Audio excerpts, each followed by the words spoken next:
اعوذ باللہ من الشیطان الرجیم بسم اللہ الرحمن الرحیم یا ایہا المدثر قم فانذر وربک فکبر وثیابک فطہر والرجز فاہجر ولا تمنن تستکثر ولربک فاصبر صدق اللہ العظیم۔ سورۃ المدثر کے بارے میں ایک روایت یہ بھی ہے کہ اس کی جو پہلی 7 آیات ہیں یہ پہلی وحی ہے جو حضور پر نازل ہوئی، اور یہ ایک چونکہ صحابی کی رائے ہے لہذا اس کا ذکر کرنا مناسب ہے، لیکن یہ کہ یہ کنسنسس جس پر ہے وہ یہی ہے کہ یہ پہلی نہیں ہے بلکہ پہلی وحی جو آپ پر آئی وہ سورہ علق کی ابتدائی 5 آیات ہیں۔ مغالطہ اس وجہ سے ہوا ہے کہ سورہ علق یہ نزول کے بعد جو اس کی آیات ہے شروع کی 5 اور اغلباً سورہ نون کی پہلی 7 آیات، پھر سورہ مزمل کی 10 آیات، ان کے نزول کے بعد پھر کچھ وقفہ رہا ہے۔ اس وقفے کے دوران جو ہے حضور پر خاصی طبیعت کے اندر بے چینی کی کیفیت طاری رہی۔ آپ چاہتے تھے کہ جلد از جلد یہ قرآن نازل ہو، لیکن اللہ تعالیٰ کی اپنی ایک مشیت تھی، اپنی حکمت کے تحت اس نے اس کا نظام بنایا تھا۔ اسی دوران میں اللہ تعالیٰ نے حضرت اسرافیل کو حضور کی تعلیم پر معمور کر دیا تھا، یعنی تعلیم جو ہے حضور کی وہ دنیاوی طریقے سے نہیں ہوئی کہ کسی کے سامنے زانو تلمس طے کیا ہو، الف باتا سیکھا ہو اور پھر اس کے بعد کتابیں پڑھی ہو، نہیں، اس اعتبار سے آپ امی محض تھے، دی ان لیٹرڈ ون۔ ہم یہ نہیں کہیں گے کہ آپ معاذ اللہ ثم معاذ اللہ جاہل تھے، نہیں، لیکن یہ کہ آپ نے اس طریقے سے تعلیم حاصل نہیں کی تھی جیسے کہ دنیا میں ہوتی ہے، لیکن یہ کہ شوق جو قرآن مجید کا آپ کو تھا اس کی وجہ سے آپ کو جلدی، اور جب یہ وقفہ ہوتا تھا تو بہت شام ہو جاتا تھا، اور تعلیم اس دوران میں ہو رہی ہے حضرت اسرافیل کے ذریعے۔ پھر وہ واقعہ پیش آیا جو پہلے بھی میں آپ کو بتا چکا ہوں، تو حضور فرماتے ہیں کہ اپنی اسی شش و پن میں جبکہ مجھ پر صدمے کی کیفیت تھی، میں ایک روز غار حرا سے نیچے اتر رہا تھا کہ آواز آئی یا محمد۔ میں نے ادھر ادھر دیکھا، دائیں بائیں پیچھے سامنے کوئی نظر نہیں آیا، تو کچھ خوف سا طاری ہوا طبیعت پر، برائے طب بشر۔ تھوڑی دیر چند قدم آگے گیا، پھر یا محمد، پھر وہی کیفیت ہوئی میرے ساتھ۔ اب زیادہ تشویش لاحق ہو گئی، کوئی نظر نہیں آ رہا اور پکار رہا ہے کوئی۔ تیسری مرتبہ یا محمد کہا تو اچانک آپ کی نگاہ اٹھی تو حضرت جبرائیل، وہی فرشتہ کہ جو غار حرا میں آیا تھا، اس کو آپ نے دیکھا کہ وہ پورے افق پر اس طریقے سے ہے کہ پورا افق اس سے بھر گیا ہے، اصل ملک کی صورت میں دیکھا۔ غار حرا میں کس کیفیت میں آیا تھا یہ بعد میں آپ کو بتاؤں گا، لیکن یہ کہ وہ مشابہت تو ایسی تھی کہ حضور نے پہچان لیا کہ یہ وہی فرشتہ ہے جو غار حرا میں آیا تھا، لیکن یہ کہ شکل یہ بالکل مختلف، یہ اصل ملک کی شکل تھی جس کو دیکھا ہے آپ نے ان آنکھوں سے۔ تو اس پر آپ پر دہشت طاری ہوئی ہے اور آپ گھر آئے ہیں، اور آپ پر کب کب اسی طاری تھی جیسے پہلی وحی کے وقت ہوئی تھی کیفیت، وہی اس کے بعد بھی ہوئی ہے۔ پھر یہ سورہ مدثر کی یہ 7 آیات آپ پر نازل ہوئی، تو اس حوالے سے یہ پہلی وحی ہے، لیکن پہلی وحی ہے پہلی فترت کے بعد، پہلا وقفہ جو ہوا وحی کے اندر اس کے بعد پہلی وحی ہے۔ اور اس سے جیسا کہ میں آپ کو بتا چکا ہوں آغاز ہوتا ہے حضور کی رسالت کا، جبکہ سورہ علق سے آغاز ہوا ہے حضور کی نبوت کا۔ آغاز نہیں کہنا چاہیے، ظہور ہوا ہے۔ نبی تو پیدائشی طور پر نبی ہوتا ہے، لیکن ظہور کا وقت ہوتا ہے جبکہ پھر وحی کا آغاز ہو۔ تو ظہور نبوت جو ہے وہ ہے سورہ علق کی آیات سے، اور یہ ہے در حقیقت کہ جس سے کہ آپ کی رسالت کا آغاز ہوا ہے۔ اس کا جوڑا تھا سورہ مزمل، وہ ہم نے رات پڑھ لیا۔ کم سے کم یہ چیز دیکھ لیجئے کہ ان دونوں کا بھی آغاز بالکل یا ایھا المزمل یا ایھا المدثر، اے کمبل میں لپٹ کر لیٹنے والے اور اے لحاف میں یا کسی اور کپڑے میں لپٹ کر لیٹنے والے، تم وہاں بھی قم، یہاں بھی قم، اب کھڑے ہو جاؤ۔ وہاں قیام اللیل، یہاں قیام النہار کہہ لیجئے اس کو، وہ رات کا قیام تھا، یہ دن کا قیام ہے۔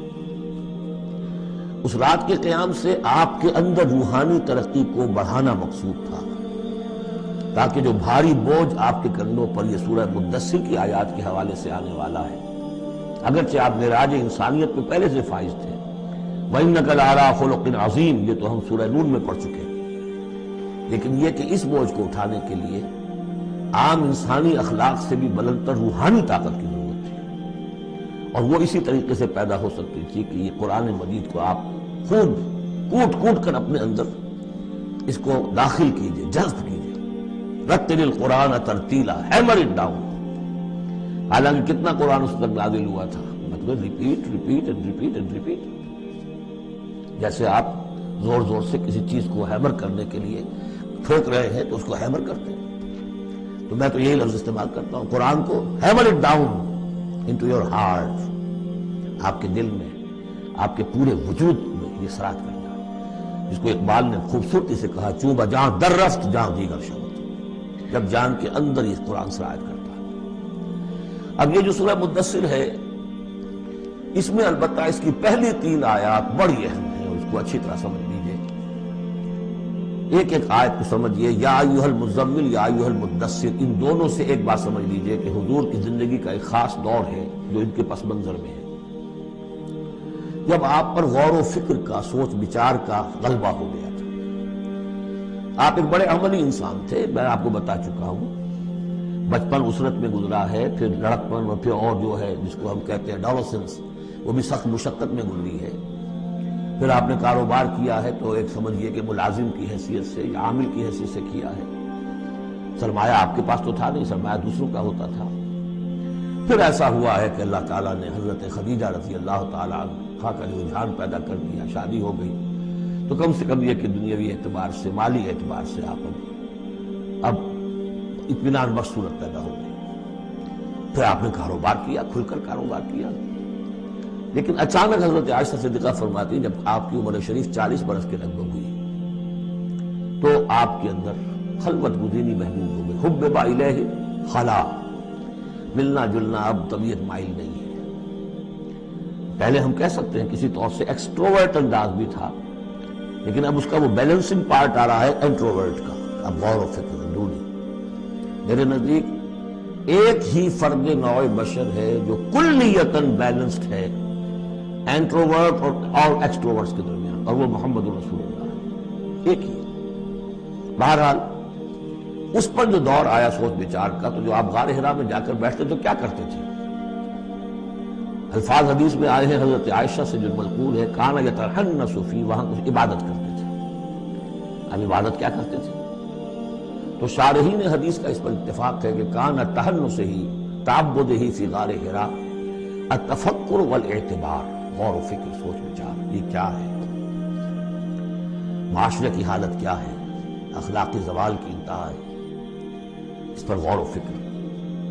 کہ اسی عرصے میں پھر وحی آئی، اس پر ایک اور، اس غور و فکر پر ایک تشویش، ایک بوجھ، ایک ذمہ داری کا احساس، یہ دو چیزیں جب مل گئیں تو اب آپ کی طبیعت میں جب کسی شخص کے اوپر اس طرح سے تفکر کا غلبہ ہو جائے، متفکر ہو جائے، اور وہ پھر کہیں کمبل لیا لیٹ گئے، کہیں اور اسی طریقے سے، تو یہ جو سوچ بچار کا دور تھا اس کی گویا کہ تعبیر کی گئی، یا ایھا المزمل قوم، اب کھڑے ہو جاؤ، یہ سوچ بچار کا دور اب ختم ہو جانا چاہیے، اب آپ کی عملی زندگی کا آغاز ہے۔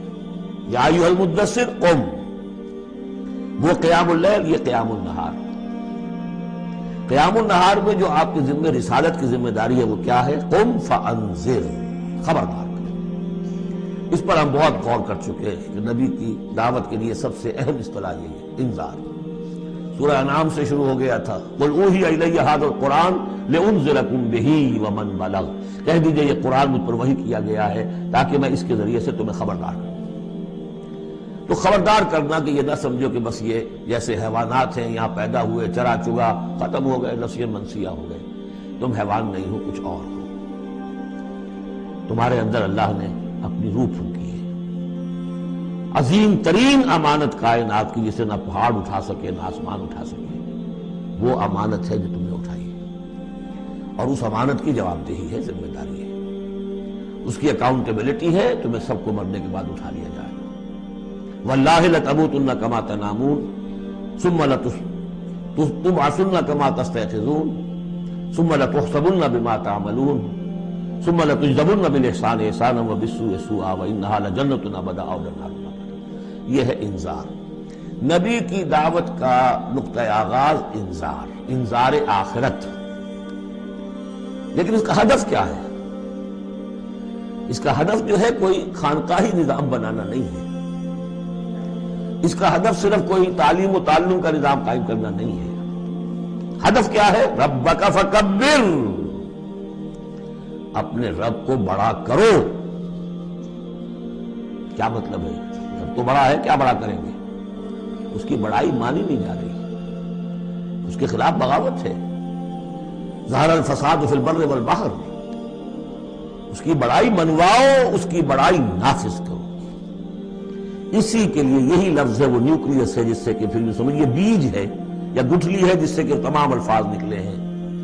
اقامت الدین، دین کو قائم کرو، لِیُظْہِرَہُ عَلَى الدِّینِ کُلِّہ، تاکہ اس دین حق کو تمام کے تمام نظام دین پر، نظام زندگی پر نافذ کیا جائے، غالب کیا جائے۔ مختلف اصطلاحات ہیں۔ لِتَکُونَ کلمۃ اللہ العلیٰ، تاکہ اللہ کی بات سب سے اونچی ہو جائے۔ وَیَکُونَ الدِّینُ کُلُّہُ لِلَّہ، دین کل کا کل اللہ کے لیے۔ یہ سب کیا ہے؟ تکبیر رب، وَرَبَّکَ فَکَبِّر۔ تو یہ تین آیتیں اس اعتبار سے کہ حضور کا ایک خاص دور، تدبر، تفکر، پھر فکر مندی، یہ بھی بتا دیا تھا ورقہ ابن نوفل نے۔ اب دیکھیے انہیں صحابی نہیں سمجھا جاتا، کیوں؟ کہ ان کا انتقال فوراً ہو گیا تھا۔ اس کے بعد جب رسالت کا حکم آیا ہے اس وقت وہ موجود نہیں تھے۔ تصدیق کی ہے انہوں نے، نبوت کی تصدیق کی ہے، ان کا یہ وہی ناموس ہے۔ جب حضرت خدیجہ لے کر گئی حضرت ورقہ کے پاس کہ عمزاد میرے چچا کے بیٹے، ذرا دیکھیے یہ آپ کے بھائی کو کیا ہوا ہے، کیا تجربہ انہیں پیش آیا ہے۔ کیا تم نے دیکھا؟ آپ نے بیان کیا کہ ہاں یہ وہی ناموس ہے جو موسیٰ پر اور عیسیٰ پر نازل ہوا تھا، اور کاش کہ میں اس وقت تک زندہ رہوں جب تمہاری قوم تمہیں اس شہر سے نکال دے گی۔ اتنے پریشان ہوئے حضور، حیران ہوئے، اب مخرجیہم، کیا وہ مجھے یہاں سے نکال دیں گے؟ توقع نہیں، وہ تو مجھ سے بڑی محبت کرتے ہیں، میرے قدموں تلے اپنی نگاہیں بچھاتے ہیں، ہر جگہ مجھے خوش آمدید کہا جاتا ہے، کیسے ممکن مجھے نکال دیں گے؟ کہا کہ نہیں، یہ پیغام جس کے ذمے بھی آیا ہے اس پیغام کا پہنچانا، اس کی قوم اس کی دشمن ہو جاتی ہے۔ تو اب یہ تشویش ہے نا حضور کو۔ یہ دور ہے در حقیقت، یا ایھا المزمل قم، یا ایھا المدثر قم۔ اب یہ جوڑے ہونے کا کانسیپٹ بھی سامنے ہو گیا، وہ قم اللیل ہے اور یہ قم فی النہار ہے۔ یہاں دعوت اور رسالت کا معاملہ ہے، کیونکہ ان آیات کے نزول سے قبل ابھی آپ کو اپنی دعوت کی تبلیغ کا حکم ملا ہی نہیں تھا، تو چونکہ ورقہ ابن نوفل کا انتقال ہو گیا، ان کا شمار جو ہے صحابہ میں نہیں ہوتا۔ اب اس کے بعد مزید جو آیات ہیں، وَثِيَابَكَ فَطَهِّرْ، اپنے کپڑوں کو پاک کر رکھنے کا اہتمام کیجیے۔ اب ان کی بہت صوفیانہ طرز پہ بھی تعبیر کی گئی ہے۔ ثیاب سے مطلب جو ہے وہ کپڑے نہیں ہیں صرف، بلکہ دل بھی ہے۔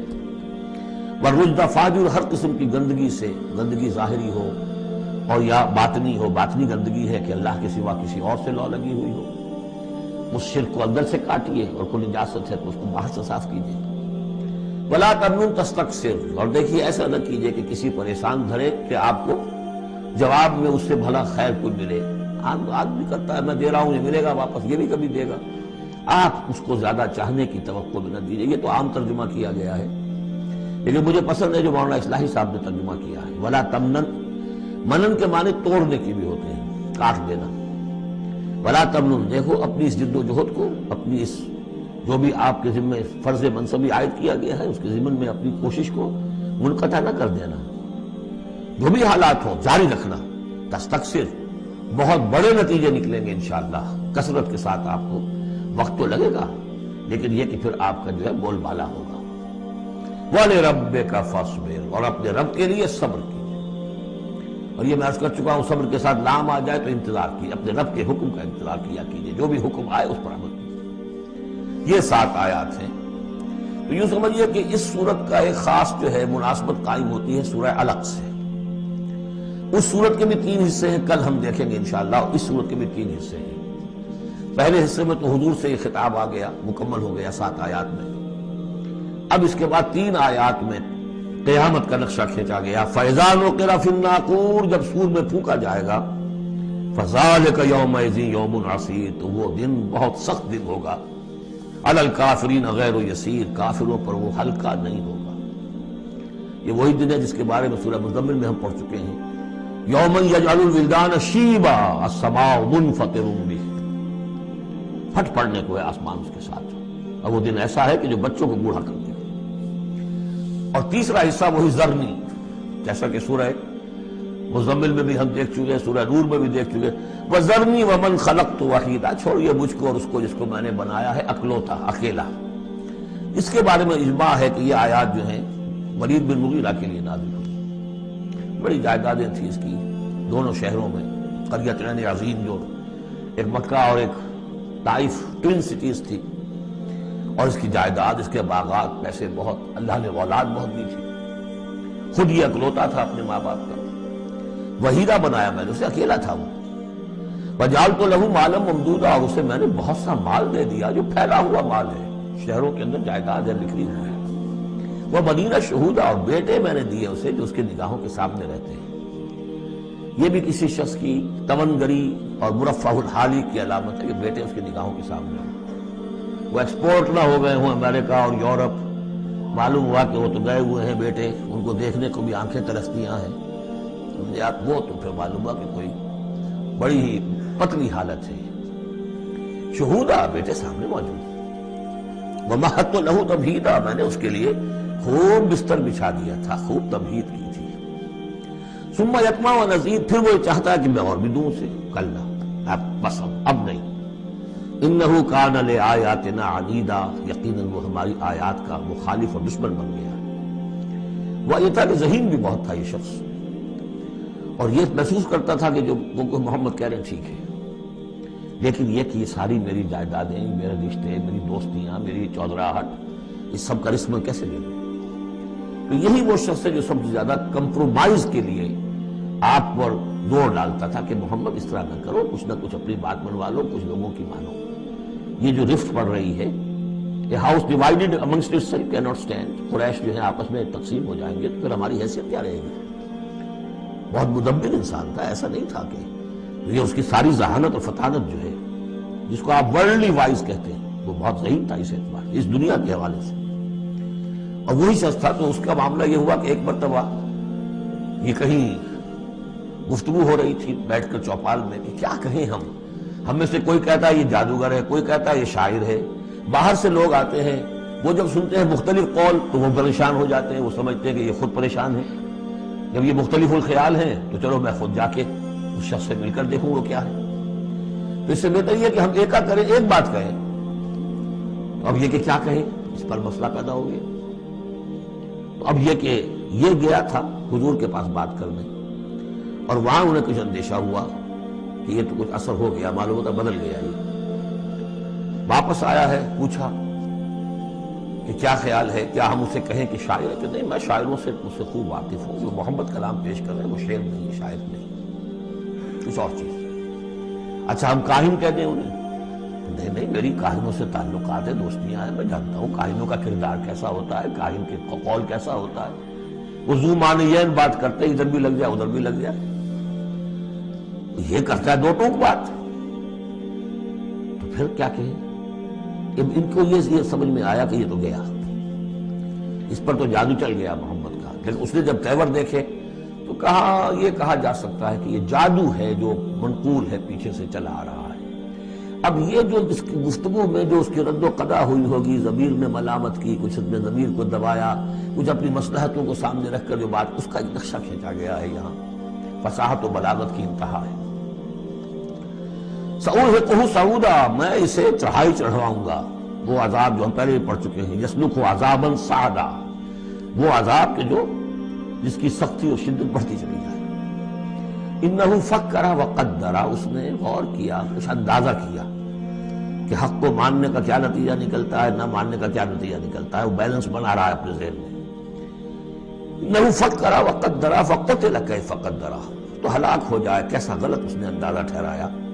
ثم قتل کیف قدر، پھر ہلاک ہو جائے کیسا غلط اندازہ ٹھہرایا. ثم نظر، پھر اس نے ذرا دیکھا، جیسے کہ کہہ رہا غور و فکر، لوگ دیکھیں غور و فکر کر رہا ہے. ثم عبس وبصر، پھر ذرا وہ اپنا منہ بسورا اور ماتھے کے اوپر بھی کچھ وہ بل لے آیا. ثم ادبر واستکبر، اور پھر ذرا اس نے تکبر کے ساتھ اپنی پیچھے کو مڑا. فقال ان ھذا الا سحر یؤثر، اس نے کہا نہیں بس ٹھیک ہے، یہ جادو ہے جو چلا آ رہا ہے، محمد کا کلام جو ہے جادو ہے، جادو اثر تو ہے. ان ھذا الا قول البشر، لیکن ہے بہرحال یہ انسانی کلام، یہ جو محمد کا دعویٰ ہے کہ یہ اللہ کا کلام ہے یہ نہیں. سأصلیہ ہے سقر، اب اس پر جو اللہ کا غضب بھڑک رہا ہے، ان قریب میں اس کو ڈالوں گا آگ میں. وما ادراک ما سقر، اور تمہیں کیا معلوم کہ وہ سقر کیا ہے. لا تبقی ولا تذر، نہ باقی رہنے دے گی نہ چھوڑے گی، موت بھی نہیں آئے گی. لواحۃ للبشر، انسان کی کھال کو جھلس ڈالے گی. علیہا 19، اور اس پر 19 ہیں داروغہ سرہنگ 19. یہاں تک تو یہ یوں سمجھیے کہ اسی آہنگ میں بات چلی آ رہی ہے، وہی چھوٹی چھوٹی آیتیں، وہی انداز، وہی فلو. آگے بڑی طویل آیت آ گئی ہے، یہ بالکل سورہ مزمل کی طرح ہے. وہاں جو طویل پھر آیت آئی ہے جس پر کہ ایک پورا رکوع مشتمل ہے، وہ بعد میں نازل ہوئی ہے. تو یہ آیت بھی بعد میں نازل ہوئی ہے. لوگوں نے کہا ہوگا یہ 19 کیا کچھ تماشا بنا لیا لوگوں نے، اچھا بھائی 19 ہی فرشتے صرف وہاں، تو کوئی ڈر کی بات نہیں ہے. کسی نے کہا 10 کو تو میں نمٹ لوں گا، باقی کا تم بندوبست کر لینا، 19 ہی ہے نا، تو ایسی کون سی بڑی تعداد ہے. تو یہ جو استہزاء کا موضوع بنا ہے، اس پر یہ آیت اتری. وما جعلنا اصحاب النار الا ملائکہ، اور یہ جہنم کے جو داروغہ ہیں ہم نے وہ فرشتوں کو بنایا ہے، کوئی انسان نہیں ہے کہ تم یہ ایک ایک آدمی 10 کو سنبھال لے گا. وما جعلنا عدتهم الا فتنة للذین کفروا، یہ تعداد جو ہم نے تمہیں بتا دی ہے ان کی، وہ صرف اس لیے کہ کافروں کے لیے ایک جانچ ہو جائے، پرکھ ہو جائے. لیستيقن الذین اوتوا الکتاب، تاکہ اوتوا الکتاب جنہیں کتاب دی گئی تھی انہیں یقین آ جائے. تو یہ روایت ترمذی ہے، ترمذی کی شریف میں روایت موجود ہے کہ یہ در حقیقت 19 کا عدد تورات میں موجود تھا. لہذا اہل کتاب کے لیے تو گویا کہ ان کے لیے ایک یقین کرنے کی بنیاد بن گئی.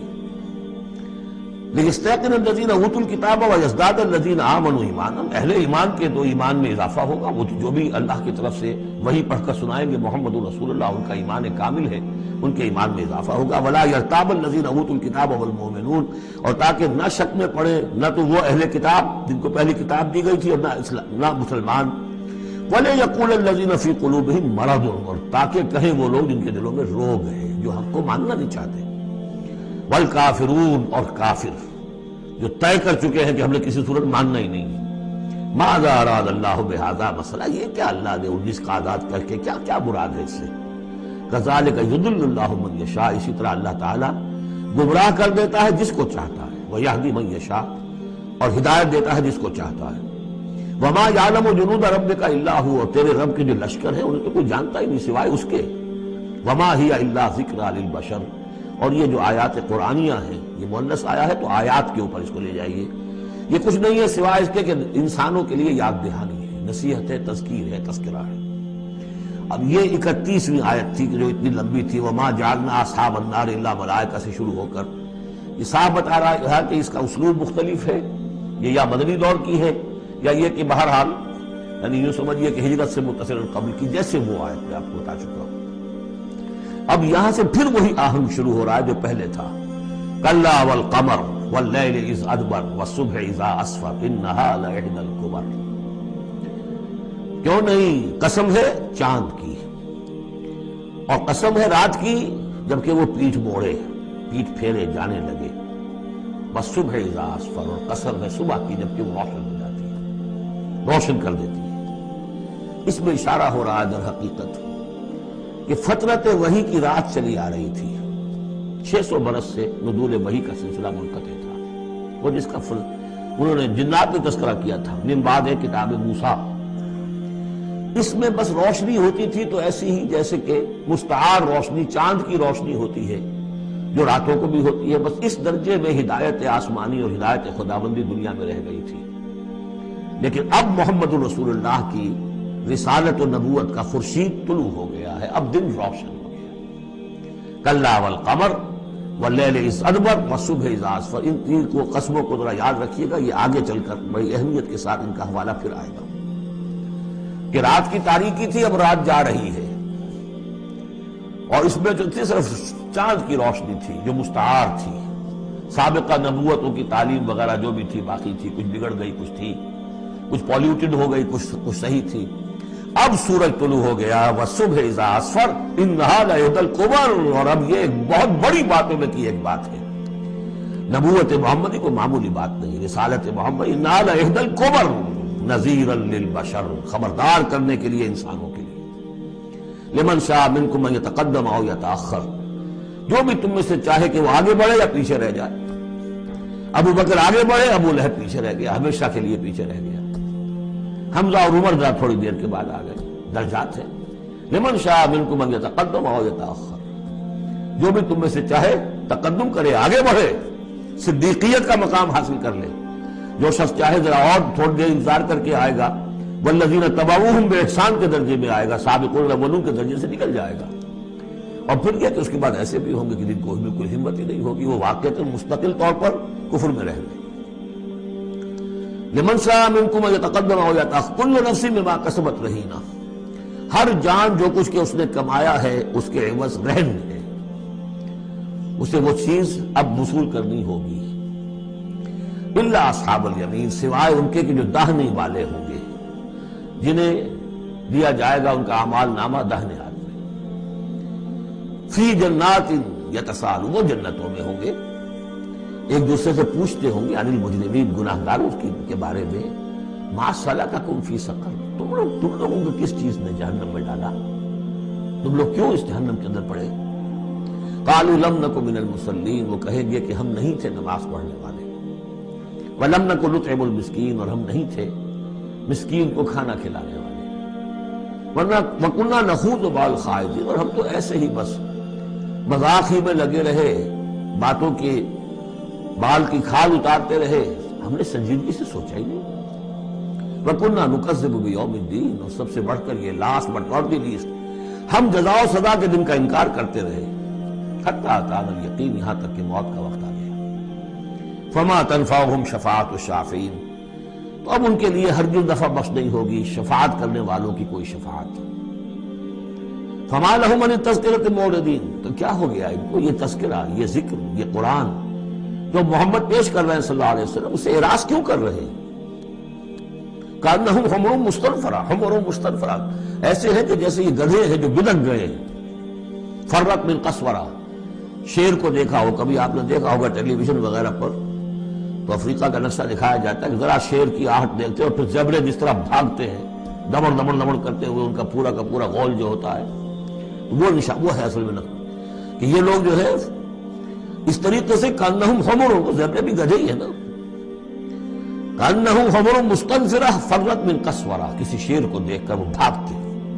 بل یرید کل امرئ منہم ان یؤتی صحفا منشرہ، اب یہ ان کا استہزائیہ انداز تھا کہ محمد تم کہتے ہو کہ ہمارا حساب کتاب ہوگا، ہم میں سے ہر ایک کو کیوں نہیں دے دیے جاتے ہمارے اعمال نامے، یا یہ کہ یہاں سے مراد یہ ہے کہ جو کتاب تمہارے پاس آئی ہے تو ہمیں کیوں نہیں کتاب دے دی گئی، کھلے ہوئے صحیفوں میں ہم میں سے ہر شخص کے پاس کتاب آ جاتی.